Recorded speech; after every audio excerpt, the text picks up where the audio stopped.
Assalamualaikum warahmatullahi wabarakatuh. Salam sejahtera untuk kawan baik semua. Salam menjernihkan pikiran dan menebar kebaikan. Kawan baik, kemarin Bu Megawati Soekarno Putri atau biasa dipanggil dengan Mbak Mega itu memberikan pernyataan dengan tegas dan lugas tentang penolakannya terhadap penundaan dan perpanjangan masa jabatan presiden.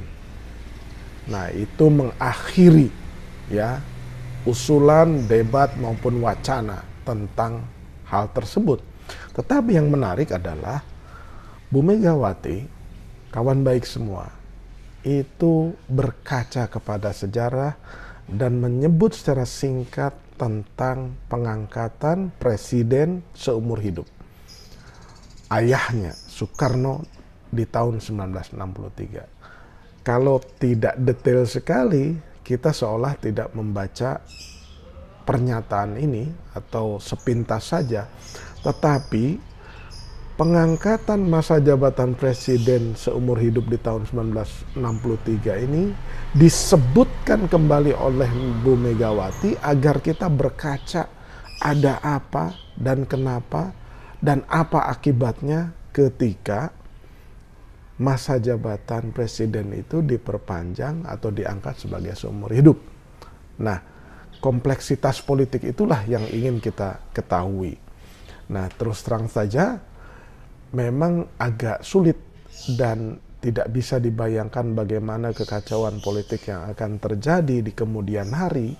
Setidaknya ada ketegangan politik kalau Pak Presiden Jokowi bersama rombongannya, para pendukungnya memaksakan kehendak untuk menunda pemilu atau memperpanjang masa jabatannya dengan terlebih dahulu mengamandemen atau menerbitkan perpu misalkan.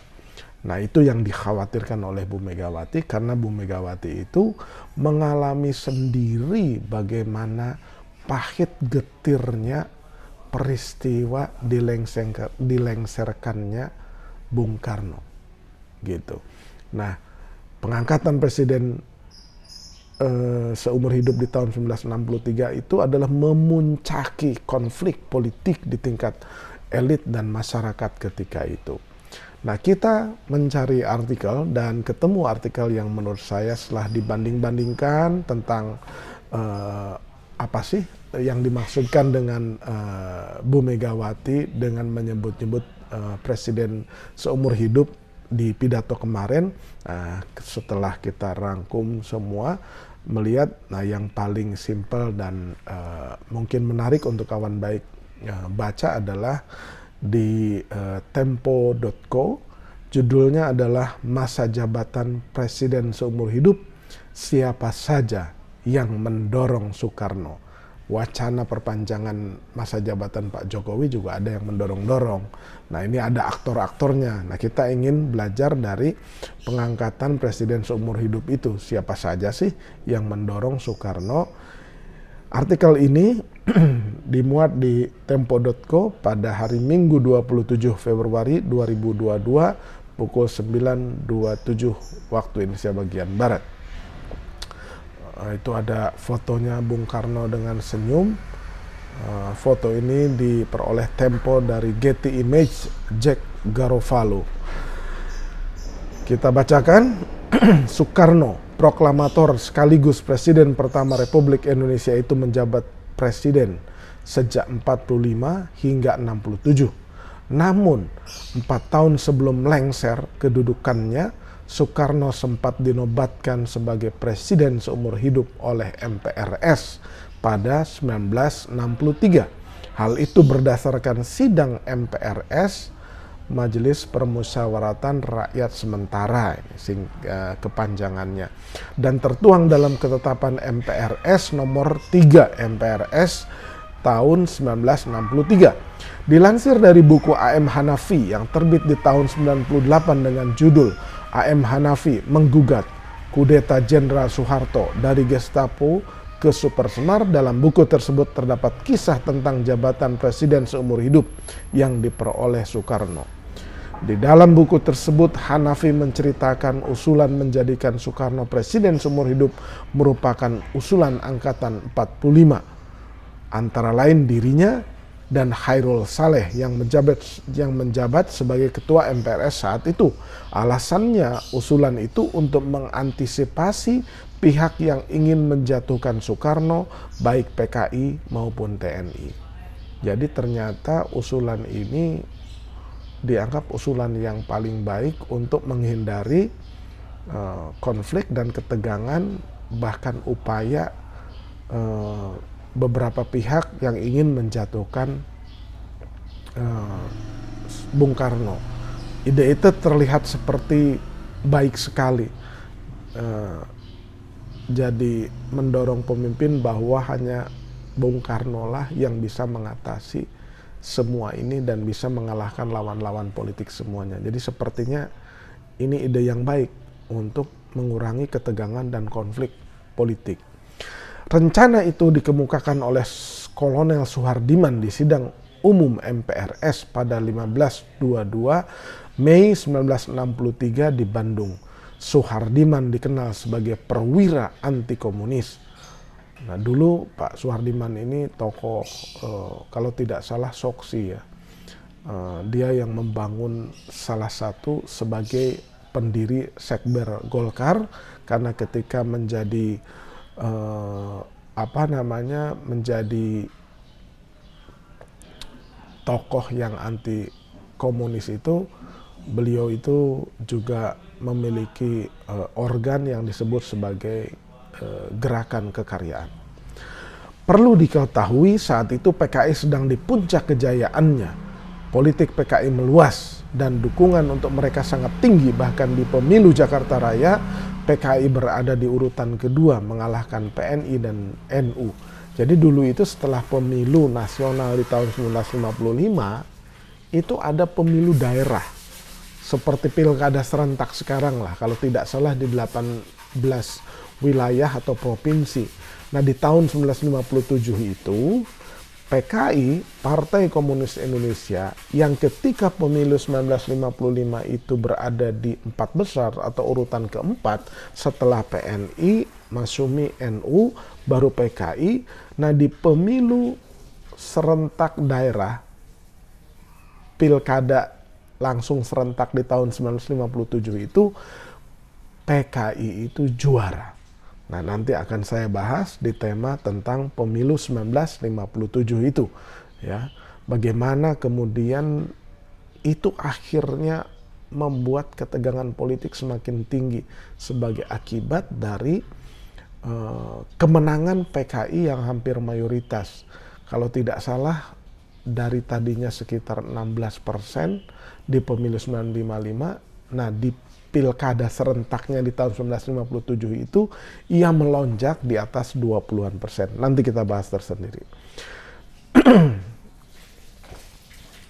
Dengan berkembang pesatnya PKI, gerakan anti komunis pun meningkat. Nah, ini dia. Jadi ketika ada reaksi dari PKI atas kemenangannya itu, ya kemudian ada antitesanya. Jadi ada aksi, ada reaksi. Jadi gerakan anti komunis pun meningkat. Angkatan 45 merasa akan ada situasi berbahaya apabila persaingan PKI dengan lawan politiknya terus meningkat. Bahkan jika PKI menang diduga akan terjadi perang saudara. Akhirnya usulan Presiden seumur hidup itu disampaikan dalam sidang MPRS kedua di Bandung. Lahirlah ketetapan MPRS nomor 3 MPRS 1963 tentang pengangkatan pemimpin besar Republik Indonesia Soekarno sebagai presiden seumur hidup. Setelah disetujui, disepakati, Chairul Saleh yang harus menyampaikan keputusan itu kepada Presiden Soekarno. Ternyata Presiden Soekarno menolak tegas hal tersebut dan menganggap pengangkatan dirinya sebagai presiden seumur hidup sungguh tidak pantas. Dilansir dari autobiografi Soekarno berjudul Bung Karno, penyambung lidah rakyat Indonesia yang terbit pada 1966, Soekarno khawatir keputusan MPRS akan mencoreng mukanya di dunia internasional sebagai pemimpin yang tak demokratis. Namun Chairul membujuk dengan alasan demi mencegah perang saudara dan persaingan politik yang semakin runcing, yang ditakutkan jika salah satu berkuasa maka akan membuka pihak lain akan membuat gerakan perlawanan. Ditambah lagi Indonesia memerlukan kesatuan internal untuk menghadapi berbagai tantangan baik krisis ekonomi, pembebasan Irian Barat, dan lainnya. Akhirnya, atas bujukan Khairul Saleh tersebut, Soekarno pun luluh menerima usulan tersebut dengan berat hati. Namun keputusan Soekarno menerima usulan tersebut membuatnya dicap diktator. Pengangkatan Soekarno dengan masa jabatan presiden seumur hidup memiliki nuansa berbagai kepentingan saat itu, termasuk Angkatan 45. Usulan tersebut dilaksanakan dengan tujuan mencegah PKI meraih kekuasaan politik melalui pemilu. Oleh sebab itu, dengan dijadikannya Soekarno sebagai presiden seumur hidup, maka tak akan ada lagi pemilu dan PKI tak dapat merebut kekuasaan. Jadi gini, 1955 pemilu, PKI urutan keempat, 57 dalam waktu hanya 2 tahun PKI malah juara di pilkada serentak. Maksudnya di pilkada serentak itu di hampir semua wilayah PKI itu menang. Jadi dalam 2 tahun mereka mengkonsolidasikan diri dan memenangkan 57. Nah, yang anti PKI, yang melawan dan khawatir apabila PKI berkuasa, maka asumsinya gini, jika dalam 2 tahun saja PKI bisa memenangkan pemilu serentak di daerah-daerah, bukan tidak mungkin bahwa pemilu nasional nanti kira-kira di tahun 60, ya kan? Kalau setelah 55, kalau 5 tahun kan di tahun 60, maka bukan tidak mungkin PKI akan menjuarai atau memenangkan kekuasaan melalui pemilu yang sah. Nah, itu kemudian yang membuat semua pihak khawatir, tapi ujung dari penyelesaiannya itu melalui Kolonel Soehardiman dan Khairul Saleh itu diangkatlah Presiden Soekarno sebagai presiden seumur hidup. Nah, kira-kira itulah kompleksitas yang terjadi. Demikian kawan baik, semoga menambah pemahaman sejarah kita terhadap pemilu, kenapa Bu Megawati mengucapkan kembali, mengangkat kembali peristiwa presiden seumur hidup di tahun 1963 yang kemudian dianggap sebagai salah satu sebab jatuhnya Soekarno atau dilengsarkannya Soekarno oleh Orde Baru. Demikian, jangan lupa subscribe, like, share, dan komen Noriswan Channel khusus untuk kemenangan PKI di tahun 1957 akan dibahas di tayangan yang lain. Tonton saja. Terima kasih.